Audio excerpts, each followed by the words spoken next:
Topic for the day is retained placental fragments. This is basically the most common cause of postpartum hemorrhage among all women. Okay, so aside from the present, second to uterine atony, because the first is your uterine atony. Okay, then retained placental fragments is also common. Same thing with your laceration. Pero uterine atony po talaga ang pinaka-common na cause ng bleeding. So part of this lecture that we're going to have today is still part of the discussion under your PPH or your postpartum hemorrhage. Okay? So again, PPH, yung pinag-uusapan natin ito, very basic. It always goes into the possibility of developing shock. Shock would lead to possible shock syndrome leading to coma, eventually death. Okay? So retained placenta. So from the word itself, retained placenta, what will happen here? Meron tayo the fragments of the placenta separates and are left behind, okay, within the uterine wall. And take note, for as long as the placenta remains inside the uterine wall, it would still, push with the bleeding. Because the bleeding would actually the one who's trying to expel the placenta. Okay? So common ang mga ganitong condition, tulad ng example natin mga karang araw. Ano na yung condition na for 8, the placenta has an extra lobe? Placenta succintoriata. So remember that? Yes. And this is the most common. The placenta succintoriata, okay, sometimes yung extra lobe na yun ang maiiwan sa loob and becomes your retained placental fragments. Okay? And which makes it the possible cause, which is your succintoriata placentae or placental succintoriata. Okay, so that is the extra lobe remain inside the mother's womb or uterus. Now, how are we going to prevent this to happen? Because this is a very serious complication of postpartum. Okay, kaya dapat naiiwasan natin ito. So preventive measures is to detect the complication of retained placenta, and every placenta should be inspected carefully after birth to see that it is complete. Okay, kaya lang sinasabi ito. Di ba identify pa natin what parts of placenta was delivered first? Is it the shafts or the duncan? Then we're going to check for the edges if it's complete, kung meron bang part ng placenta na hindi natanggal.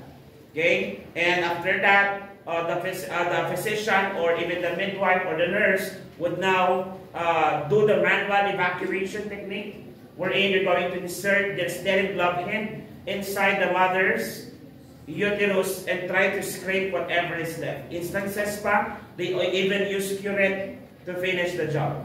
Okay, you remember curette? The one that they use to scrape out whatever is retained inside the placenta. Inside the uterus during DNC. Okay? On top of that, we also be doing your manual uterine massage. Ano yung manual uterine massage natin? You're going to put your other hand on top of the symphysis pubis area and you try to massage the mother's uterus. What is the rationale behind that? To stimulate, to produce oxytocin that promotes contraction. And on top of that, we will augment that management by giving an additional 10 units of oxytocin in what stage of labor? After the third stage of labor or during the placental stage. What stage is that? Stage 3. Okay? So tandaan nyo mga yan. Very basic terminologies and phrases. Okay? Now, can be detected through ultrasound and blood sample present with a high level of HCG. Take note that that placenta retained inside the mother's womb would still produce your HCG. Alam naman natin na HCG is produced by trophoblast cells. And placenta are made up of trophoblast cells. So for as long as the placental fragment stays inside the mother's womb, the body would still produce HCG. Okay? Your human chorionic gonadotropin hormone. Kasi meron pa rin presence ng trophoblastic cells inside. So assessment natin, there is an abrupt discharge in a large amount of blood coming out of the woman's vagina. Yan yung pinaka-manifestation. Okay? Tuloy-tuloy. Okay? So in a normal day, okay, mga ilang pads dapat ang considered normal bleeding? Kasi kahit sa pregnant cycle, kahit sa mga nagre-regla lang, at least ilang pads? Oh, mga babae. O kung papanggap lang kayo. Ilang pads? 3 to 4 pads, at max 5 pads, tama? Per day. But it has to be partially soaked. Do you wait for your pads to be fully soaked before you change? Of course not. Partially soaked lang yon. Pero, pag nagkakaroon na siya ng 3 to 5 fully soaked pads, that is already a normal signs of bleeding. Kahit ikaw ay hindi buntis or hindi nag-postpartum. Kung regular na regular mo lang yan, dapat hindi masyadong napupuno yung sponge o yung ginagamit yung napkin, okay? Or pads. So pag fully soaked yan at umabot na ng 5 and above, that is considered heavy bleeding. You have to seek consultation. Okay, magiging anemic ka din dyan. Okay, speaking of anemia, yung bayaw ko, nasa hospital mo ngayon kasi nga nagtayo siya ng itim na tae. So I suspect baka something ulcer by nature. He needs blood transfusion. Sobrang anemic. Okay? So what are the management now, sir? Okay? What are the management in handling patient with placental fragment retention? Okay? These are the management. Of course, if the cause is the retained placenta, what would be the best way to prevent bleeding?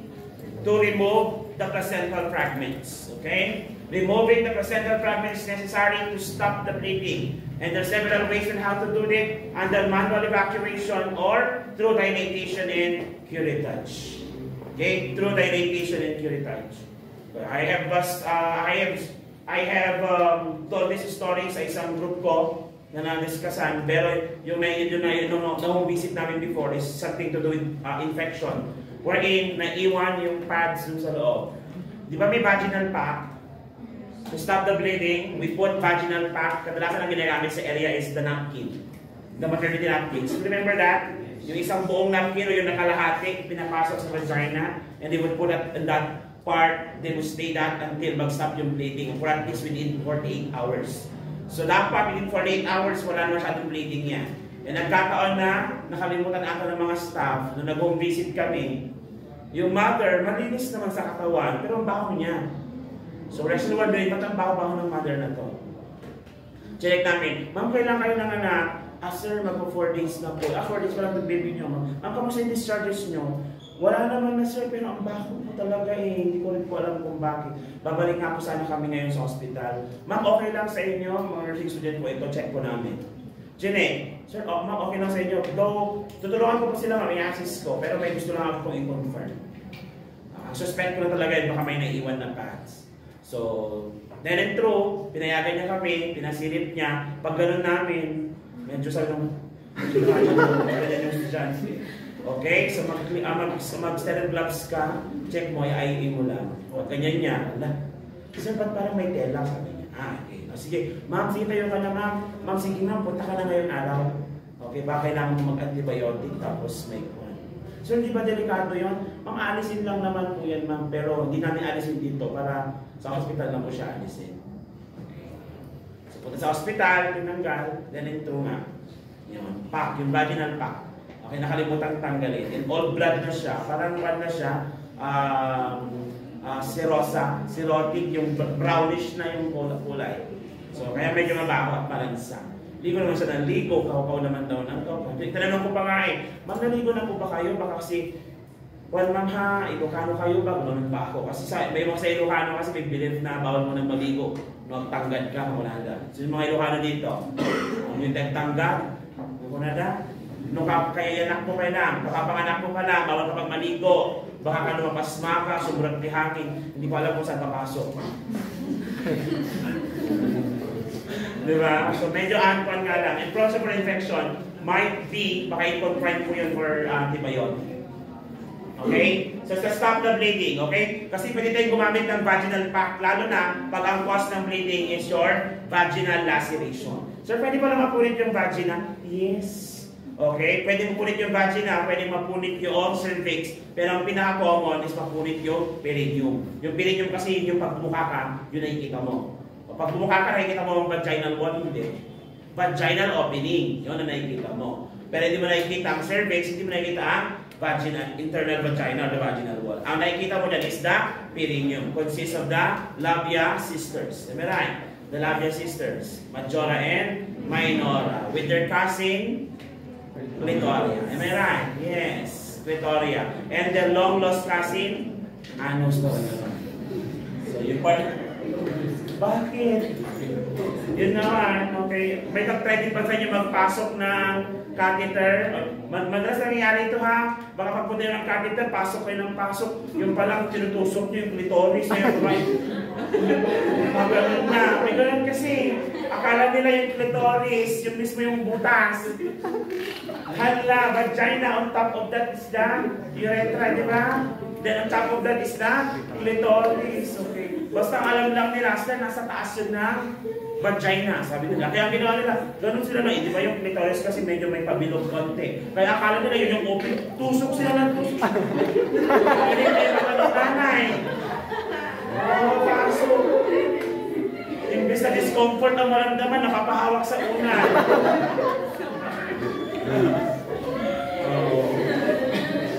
Okay lang sana kung lalaki yun, baka nagkamali, sabi ko. Kasi baka hindi sana yung makakita. Ikaw baka makakita ka na vagina. Sir. Yung nanganganak? Yes, sir. Yan ang nag-isip pa.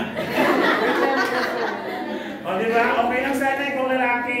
O kaya, di ba, hindi pa masyadong familiar. Pero pag babae yan, silipin mo lang paminsan-minsan para naman mag-iaway ka sa anatomy and physiology mo.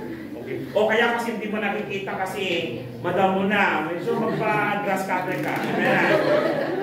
Okay, next, dilation and curettage. Okay, these are the ways on how to remove the fragments. We can do your dilation and curettage. This is the most common, right? So alam nyo yun, yung mga ginagamit natin instruments dito. Hala, ano yung ginagamit for instruments? Yung curette. What else? Yung mahaba. Ovum forceps. Ano pa? Yung ovum parang malleable siya. Tapos pinapasok sa sinusukat. Ano? Yun, hysterometer. Okay? Di ba? Yung malleable yun. Tapos pinapasok. Parang rod lang siya na mahabang bakal. Pinapasok sa vagina. Then sinusukat nila. Siguro tinakagnan nila kung gaano kalalim yung uterus ng babae. Okay? Para alam nila hanggang saan sila susundot. Hindi yung yan mo, pinasok mo lahat. No? Baka umabot ng bitukan. Talaga na internal bleeding, okay? Next, pwede naman po yung balloon occlusion and embolization. So, balloon occlusion and embolization of the internal iliac arteries may minimize blood loss if placenta accreta is so deeply attached that it cannot be surgically removed. You know that? Placenta accreta, napanood niyo ba yung videos about that? Hindi pa. Kasi hindi ko sama sa quiz, no? Kung hindi ko sama sa quiz, wala akong kailangan pang ganun. So, placenta accreta, pero panoorin niyo para magkaroon ng idea because that is part of your exam. Okay? Placenta accreta, may tatlong type kasi yan. We have your placenta accreta, increta, tsaka percreta. Ang pinaka-nabaon doon, percreta. Okay? Yung medyo baon na baon, increta. Medyo baon lang, accreta. So, accreta yung pinaka-normal. Kung baka kung i-degree natin yan siya si first degree. Second degree si increta, the last degree si percreta. O si percreta, pwedeng umabot ka until bladder. Okay, discuss naman natin yun. Actually, kayo pala yung kayo nga pala yung group na yun. Okay, so that's a lot of part. Kasi nga, yung part na yun, yung bumaon na blood vessel, that can still be, that can still be, maliyas na katawan yun, that's still part of the placenta. So, continuous pa rin ang bleeding. Okay? So, kailangan maalis natin yun. Ito, sabi ko, pag sobrang baon yan at nakuha naman na ang number of babies, hindi kaya ng dilation and curettage yan. Ano gagawin nila? They're going to do your cesarean section diretso na sa hysterectomy. Natanda yan? Yes. Okay? The removal of the baby. And, of course, we can also do your methotrexate. Use of methotrexate. Still remember methotrexate? We did discuss this and use this medication during your first bleeding period. O anong condition ginagamit ito? Pasyente with? Nag-abort lang ba? Meron din, may therapeutic effect din siya, isn't it? Ito yung methotrexate is really an abortifacient drug. When you say abortifacient drug, it can cause abortion. However, it has its therapeutic use. Okay? Ano yung therapeutic use? This is what? This is in anti-cancer drugs, anti-neoplastic, anti-cancer. Ibig sabihin, it kills fast-growing cells. Now, in the case of your patient with Akrita, fast-growing kasi ang mga placental fragments. Dahil fast-growing sila, okay, pwede siyang directly tamaan ng methotrexate drugs. Okay, kung babalikan natin discussion natin ng first breaking, ginagamit din itong drug na ito as therapeutic use for what condition? Kung maliit pa naman ang ectopic pregnancy, isn't it? If the ectopic pregnancy was found in the early period of pregnancy, pwede natin siyang, what? I-abort na lang. Kasi, in the end, kapag inintay pa natin yung lumaki, ano mangyayari? Pwedeng pumutok yung fallopian tube. It can lead to more further complications such as peritonitis. At the same time, rupture of the fallopian tube will lead you to have your surgery, which is the removal of fallopian tube. Ano yung surgery to remove fallopian tube? Salpingectomy. Very good. You have to play with the terms. At dahil ko na nito sa inyo, di ba? Na-discuss ko na rin sa inyo ang Tabiso. Did I? Tabiso. Dapat na-discuss. Kasi pagdating nyo ng third year, OR. Ayan. Yan ang concept nyo. Ang first skills nyo sa third year, OR. Tuturuan na nila kayo kung paano mag-identify ng instruments, paano mag-abot ng instruments, paano mag-charge ng needle. Lahat tinuro namin sa third, second year. Ulitin na namin sa third year. Pero more instruments. CS, nandiyan yung 5 forceps or 6 forceps. Merong curve tsaka straight. May mga alices tayo dyan. May babcock and one long ovum. Okay? Mga ganon. Then meron tayong needle holder. Then dalawa tayong type ng blade. Kailangan alam mo yung blade number. Kasi kung ano yung blade number, may particular number lang ng blade na siya. May gano'n na. I-memorize nyo lahat yun. Ang alam ko, may practicum din kayo sa skills. Yung ba't ibang ihilera lahat ng instrument. Then pila-pila kayo. Yun. Tapos student number 1, 10 seconds yan. Ding!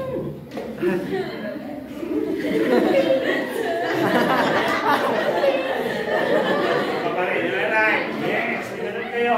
May ganun kayo skills pag natin yan ng third year. Okay? Nung batch namin, may kami sa kanyang activity. Mula anatomy and physiology. Anatomy and physiology namin, tsaka microbiome namin noon. Microbiome namin, pinipila yung microscope. Tapos identify namin yung slides, kung what type of bacteria. Kung bacillus siya, gano'n, i-identify namin yun. May ganun ba kayo ngayon? Wala, sir. Wala. Tapos meron pa may cadaver kasi kami doon sa school ko dati. Doon banda yung green doon. Yung cadaver namin doon malapit sa Baliti, kaya medyo sarayan lang sa baho. Kung namin doon, may flag. Yung parts ng katawan ng babae yung cadaver namin doon. May mga flag na maliliit, identify the flags.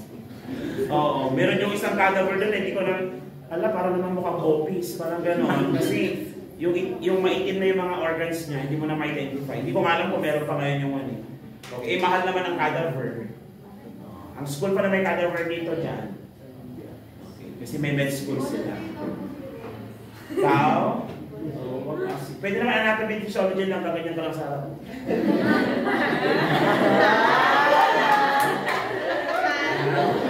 Okay, anyway, balik tayo dito. Balloon occlusion ha, and methotrexate. Basically, it would kill the growing cells inside the uterus. Yun ang pinaka-concept niya. Because this is anti-neoplastic. May I just remind you again to go back with your pharmacology. Pagdating nyo kasi ng third year, dyan kayo naman sa hubuli. Sa pharmacology. Di ba dapat alam nyo na yan? Kaya dapat balikan. Kung may pagkakataon na magbasa ng notes, basa ng notes. Kung may pagkakataon na manood. Pagkakataon, basta, promise. Okay, marami kayong may encounter. Kasi medical surgical nursing na. Actually, by finance, parang gamot. Babalik-balik na naman ako.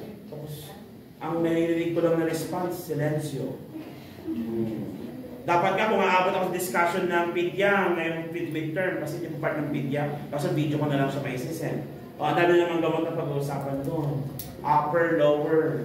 Okay, dapat kabisado niyo pa rin yung mga types of antibiotic, first gen, second gen, third generation. Naalala ko ba? Mga cephalosporin nyo, mga tetracyclines nyo. Yan, balikan nyo yung mga pinag-aralan nyo last year. Kasi kailangan nyo yan for third year. Definitely, kapag tinutuon nyo itong mga sinasabi ko sa inyo ngayon, survive nyo ang third year with flying colors. Yes, okay? So that is your metaplex state. Do you have any question? Wala na? Sige, we're done with your placental fragment retention.